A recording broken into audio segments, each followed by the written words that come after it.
Now, normally you'd say, Leo has a giant beanie on his head with one of those fluffy puffs on the top. And you're thinking, well, it is November. He lives in Norway. But no, if you go back to the 90s, the most famous person to wear a beanie like that also has a myth about them that actually isn't true anymore. I'm talking about Chris, the lead singer of the Spin Doctors. My name is Old School Nerd, and this is Leo's cover of Two Princes.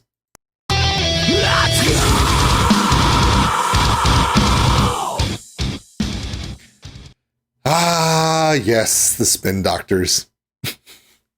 Little Miss Can't Be Wrong and Two Princes. Now, in the early 90s, they bust out with these catchy little tunes, right?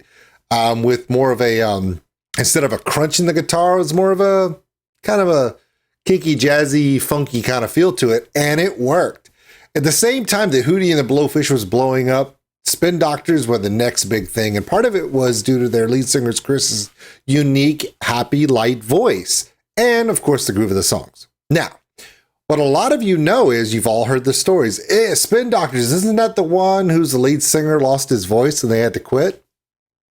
Yes and no. Yes, Chris did lose his voice. He wound up with vocal cord paralysis. But after therapy, hard work, treatment, and time, got his voice back in the early 2000s. So even now, currently, they are still a band and they still play music. Now, did they ever repeat the success of their breakthrough album with those two songs, Little Miss Can't Be Wrong and Two Princes? No. They did suffer what is now referred to as the sophomore album curse. And then the record industry kind of left them behind. Happened a lot in the 90s. Hell, it happens a lot now. But those two songs remain in the hearts and minds of everyone, especially all those millennials and Generation X's that were just loving the 90s. Yep. So they performed at Woodstock 1994, blew everybody away, and then continued on. Well, so Leo picked this one, Two Princes, covered by Leo Moracchioli. My name is Old School Nerd.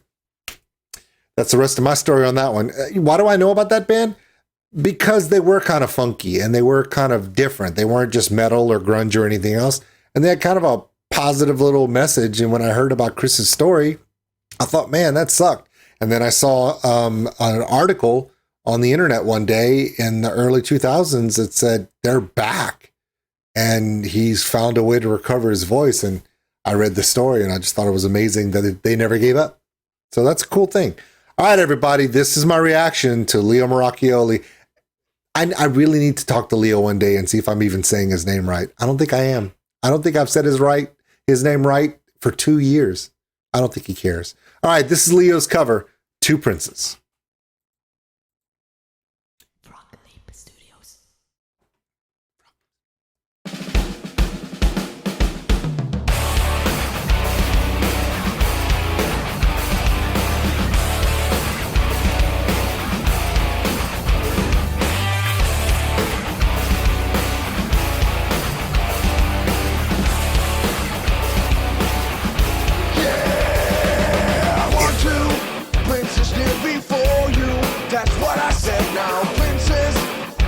To adore you, just go ahead now. One has diamonds in his pockets, and that's a red now. This one said he wants to buy you right. It's like Elon Musk, right?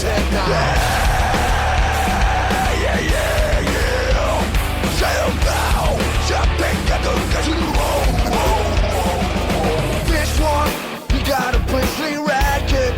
That's what I said now. Got some big seal up on his jacket. Ain't in his head now. You marry him, your father will condone you. How about that now? You marry me, your father will disown you.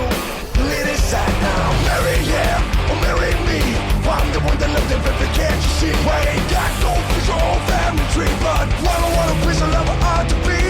I don't want a piece of love ought to be. Said if you want to call me baby, just go ahead now. And if you like to tell me maybe, just go ahead now. And if you wanna buy me flowers, just go ahead now. And if you like to talk for hours, just go ahead now.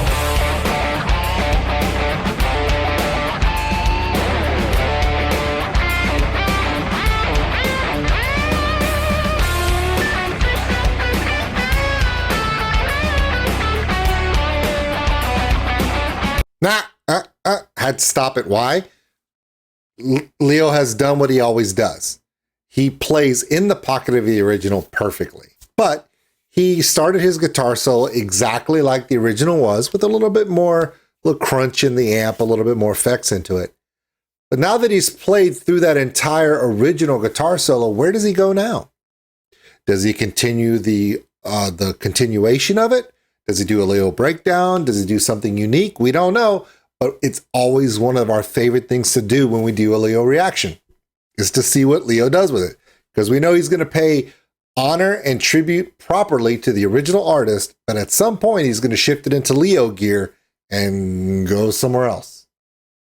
Let's find out what he does. Let's do it.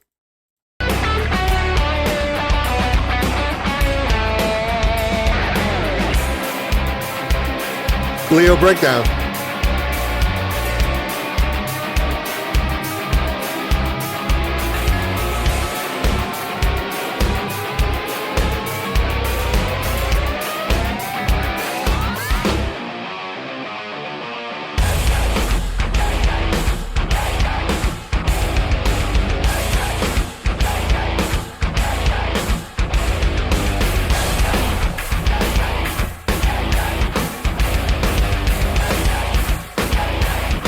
That's cool. Said if you want to call me baby, just go ahead now. And if you like to tell me maybe, just go ahead now. And if you wanna buy me flowers, just go ahead now. And if you like to talk for hours, just go ahead now. Just go ahead now. Just go ahead now. Just go ahead now.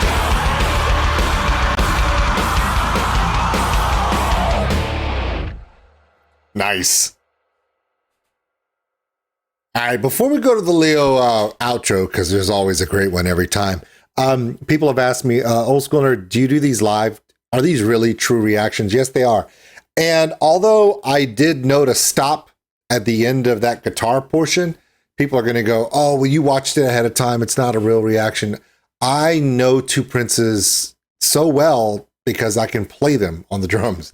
That's one of the songs we had to learn when I was in college because it was one of the covers that we did when we played live.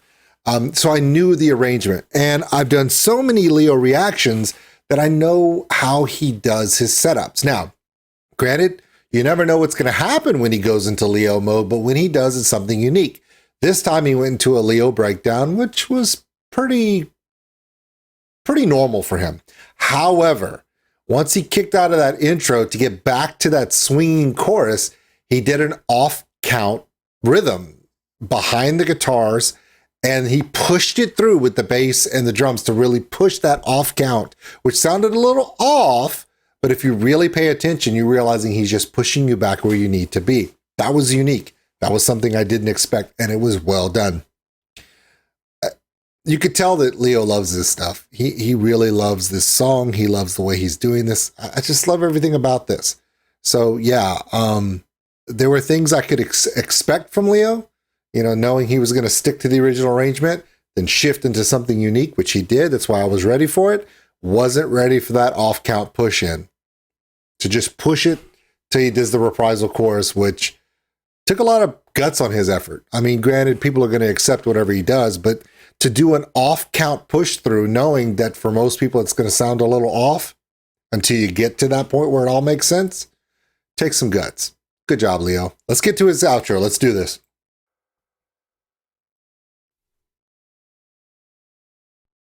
This is a warning about the Telegram comments on my video. Yeah. This is not me. This is just scam. Scammy, lammy, lammy, lammy. Only way I do a giveaway on my Patreon.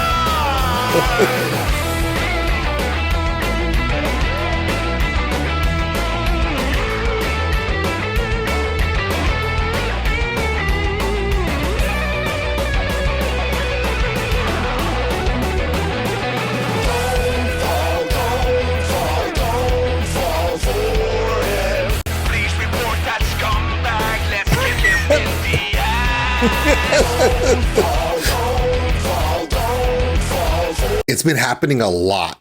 It happened to Tank the Tech, happened to Nick Nocturnal. It happened to, obviously, to Leo. It happened to Tommy Johansson from Sabaton. Hasn't happened to me yet, but if you see something that says Telegram, Old School Nerd, I don't have a Telegram account, and I never will. So if you see that, it's a scam. Now, fortunately for me, I don't have enough subscribers or enough footprint on social media to where it's worth it for a scammer to go through all that effort. So, but who knows what may happen in the future. So if you see anything from Old School Nerd, Telegram, or text on Telegram, Old School, it's not me. I have only one Old School Nerd, and you've seen it, and it's pretty much the same thing all the way around. If you guys see anything out of the ordinary with Old School Nerd on it, message me. Let me know what you see, and I'll let you know if it's true or not. And I appreciate that, because this is getting ridiculous.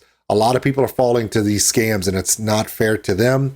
It's malicious, and it makes the artists look bad. Luckily for Leo, he has the ability to make something like this that makes fun of it, and it is hilarious, yet it's a real thing. So let's finish it out. This really annoys me. He's ripping up my fans. Yeah, ripping off his fans. And it sucks. Leo doesn't like that at all. All right, guys. That was Leo. Two Princes, the Spin Doctors. A great cover about a great song from the 90s and tragedy, and then overcoming the tragedy. And hopefully Chris and the Spin Doctors keep making good music. My name is Old School Nerd, and we'll see you on the next one. Thanks for watching, everybody. If you enjoyed this video, give us a like. It really helps the channel grow. Also, if you want to subscribe, right there. Big thank you to all my Patreons out there. We appreciate everything you do. If you want more content like this video, check them out above. Remember, love one another, take care of each other. We're all stuck on this mud ball together. We'll see you later.